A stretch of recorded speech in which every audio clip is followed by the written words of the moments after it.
मझी समुद्र रे एक डंगा ओलटी पड़ू 8 जनकर मृत्यु होईछि, जहाँकि प्रवासी मानकु आणुथुबा एक डंगा दुर्घटनाग्रस्त होइथिबा सूचना मिलिछि। तेबे मेक्सिकोर दक्षिण प्रशांत महासागर उपकूल निकटरे एभली एक दुर्घटना घटिछि।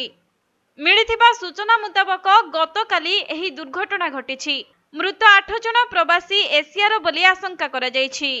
तेबे समस्त मृतदेह प्लाभिसेंट सहरर एक समुद्रकूल निकटरे मिलिथिला, किंतु केउ कारणरू डंगाटी दुर्घटनार शिकार होइथिला से नै कोनोसी सूचना मिली नाही एवं एहार कारण जानिबा पई तदंत जारी रहिछि।